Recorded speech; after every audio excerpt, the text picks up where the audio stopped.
Ahojte, ja som Natália a vítajte u nového videa. Tak možno 3 týždne dozadu som si povedala, že do októbra si nekúpim žiadnu novú knihu. No, nezvládla som to, preto sme tu teraz. Takže ukážem vám nové knižky, ktoré mi prišli. Niektoré sú po slovensky, niektoré sú po česky a niektoré mám v ukrajinčine. Tak poďme sa na to pozrieť, že prečo som to nezvládla. A ako taká prvá knižka, ktorú som strašne chcela, je Karlova anarchistická kuchárka. Je to vlastne 3. časť o hrobkárovi Karlovi. A mne sa táto séria neskutočne páči. Strašne sa teším na túto 3. časť a tak sa teším, že už ju mám. A videla som, že na konci októbra má byť už 4. časť, to je úplne že pecka. Ďalšiu knihu, ktorú som si zobrala, je Stín a kletba. To by malo byť taký retelling Jane Eyre, ale s čarodejnicami, prekliatiami a myslím, že to bude také fajn jesenné čítanie. Ďalšiu knižku, ktorá je úplne že krásna, je Spoločenstvo nepoznateľných predmetov. Je taká veľmi pekná. Aj som pozerala, že je to také krásne. Mali by tu byť také magické predmety. Ja som veľký fanúšik seriálu Skladisko 13 a ja mám veľmi rada takéto rôzne predmety, ktoré majú také magické efekty. Takže teším sa na to, dúfam, že to bude dobré. Ďalšiu knižku, ktorú som si zobrala, sú Divné obrázky. Videla som ju všade na Instagrame a boli také ako pozitívne recenzie. Je to taký japonský thriller a malo by to byť také znepokojivé, strašidelné, takže som zvedavá, inak vôbec netuším inak, o čom to je, ale sú tam také obrázky a o tom je ten príbeh. Ďalšiu knižku, ktorú som si zobrala, je Nový domov H.G. Hollow. Ja som čítala prvú knižku a to sa volá Láska v H.G. Hollow, ak to, asi to zle hovorím, ale inak neviem. A mne sa prvá kniha strašne páčila. Bol to vlastne taký ako aj romantika, ale taký príbeh života jednej ženy. A to vlastne ten príbeh pokračuje, ako sa vyvíja jej vzťah a celkovo aj s rodinou, aj s jej akože ľúbostným tým záujmom. A mne sa veľmi páčilo, ako píše autorka. Ona píše tak pútavo, že som potrebovala ďalšiu časť, tak som zvedavá, že aké to bude.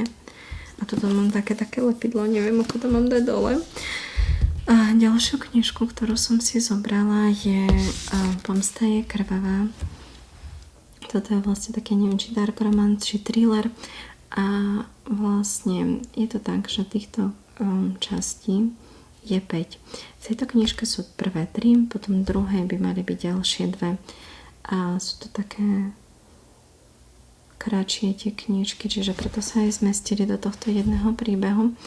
A ja som čítala prvú ako elektronickú knihu a mne sa to veľmi páčilo. Tam je vlastne taká ako sériová vrahyňa a agent FBI, ktorý nevie, že ona je vrahyňa. A začína mať spolu taký romantický vzťah, ale ona sa mstí za svoju minulosť a bolo to veľmi zaujímavé, veľmi pútavé, tak som zvedavá, ako bude ďalej.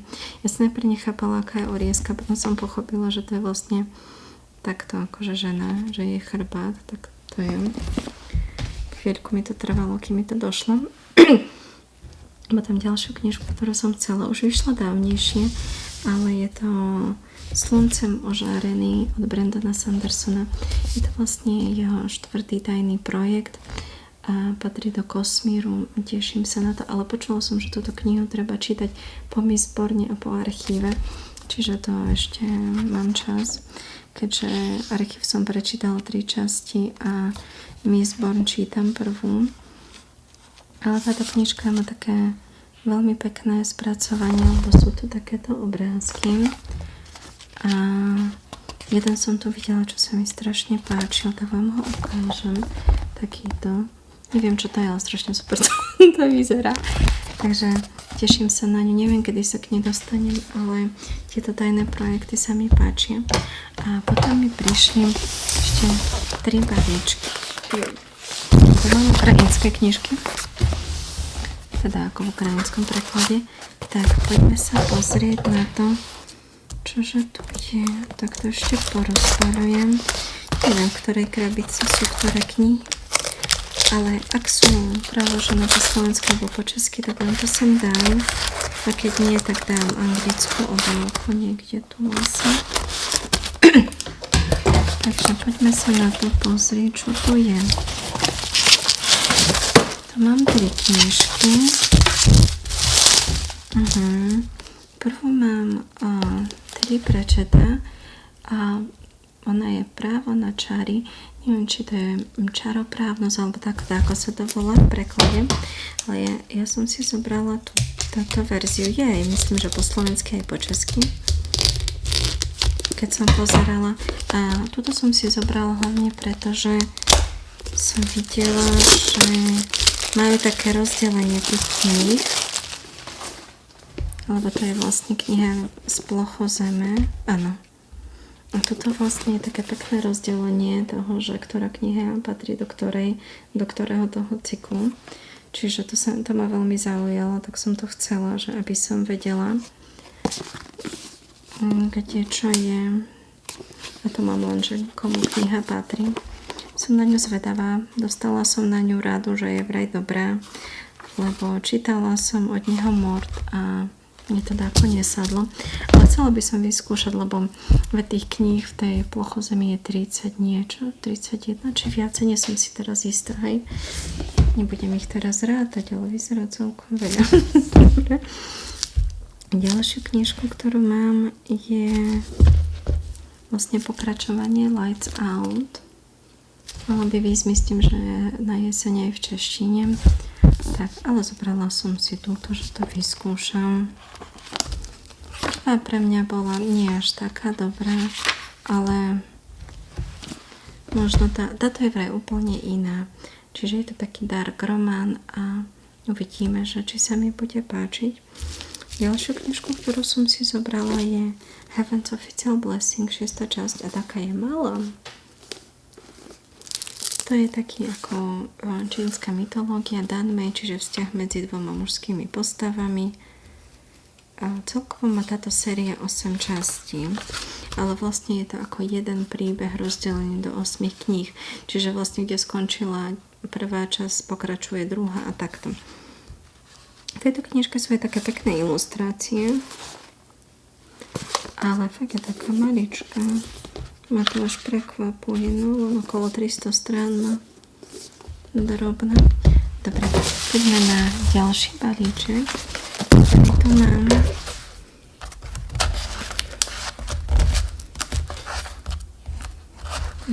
Mi to nejde, nechce to spolupracovať so mnou. Nechcem to blbo rozstrihnúť.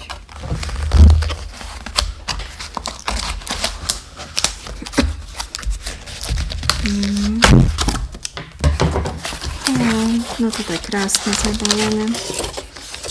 No tu mám taký darček aj s lízatkom a záložkou. Jaj, to je milé. Dobre. Aj tu je, že taká pečiatka, že mám príjemné čítanie a ďakujú. To je tak milé. Dobre.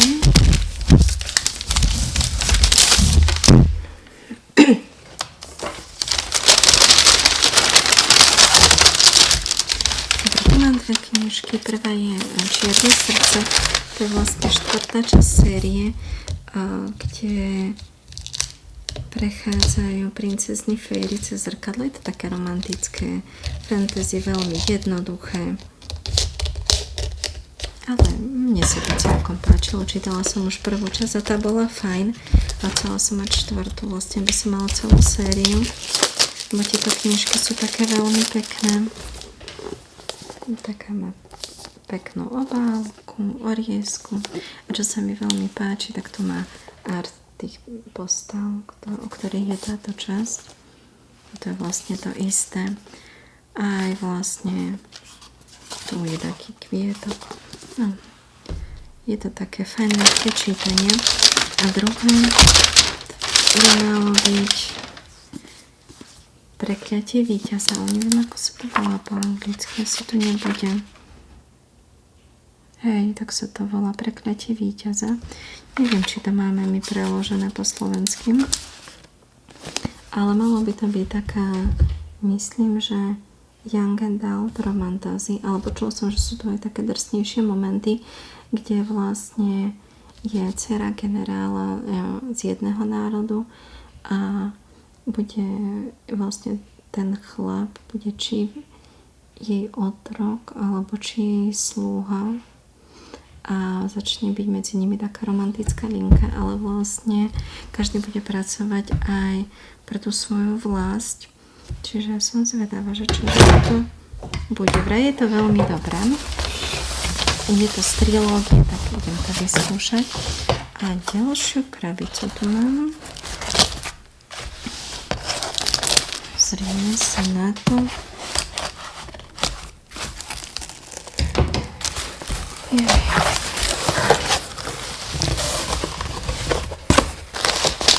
Toto mám všetko tak tiež zabalené. To každé jedno. No, a nie. Dva mám takéto balíčky. Prvý. A druhý. Dobre, krabicu dám preč. Poďme na to. Pozrieme sa na prvý balíček. Tiež záložku odložíme.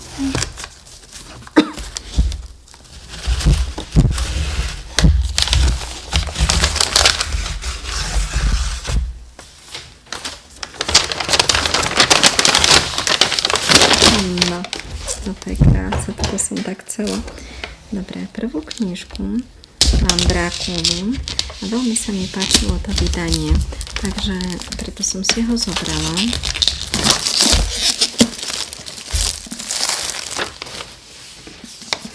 Takéto s orieskou. Ešte som ho nečítala nikdy, ale keď som toto uvidela, tak som si povedala, že ja to potrebujem. No, je to krásne. Dobre, a druhú knižku, ktorú tu mám, to je kniha od Sandersona a je preložená v češtine. Myslím, že sa volá Vyjednávač. Neviem, nájdem vám, dám vám ju sem. A táto kniha je v ukrajinskom preklade strašne krásna, takže preto som ju chcela.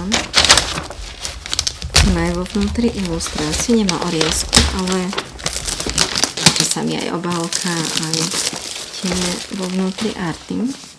Takto vyzerá, taká riadna. A vnútri je pár obrázkov. A popravde, hej, pre nich som ich chcela. Viacej sa mi páči oveľa toto vydanie, než to české. Strašne krásne to je. Spokojná som. Vôbec neviem inak, o čom je. Tu bude taká mágia s týmito farbami. Neviem, čo to presne znamená, ale patrí to do Kosmíru a teším sa veľmi na tento príbeh, ako na všetky knihy Sandersona, lebo to je jednoducho môj autor. A ešte tu mám jeden tento balíček. Ako pozrite, aké to je milé. No.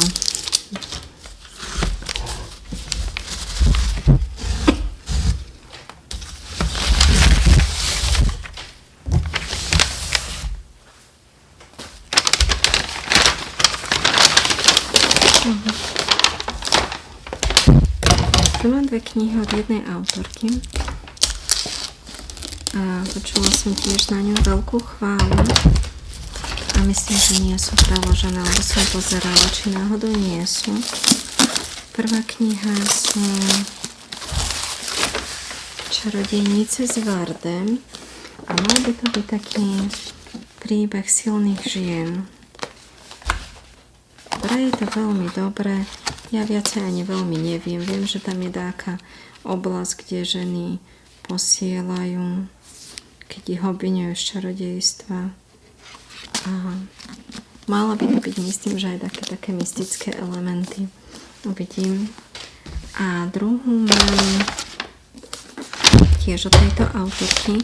A tu už je kniha o tarotových kartách, o veštení. To by aj mala byť taká, či komunikácia s mŕtvými pri tom veštení, alebo niečo také. A tiež ma to veľmi zaujalo. Tak si to... toto je pekné. Krásne. No, teším sa na ne. Ale tiež myslím, že tu sú také nadprirodzené momenty. Neviem, či to je úplne, že fantasy, či je tých elementov len pár, to neviem. Ale to je vlastne všetko. Všetky knižky, ktoré som si teraz nedávno kúpila. A ak sa vám video páčilo, dajte like, dajte sledovať kanál a do nových videí. Ahojte.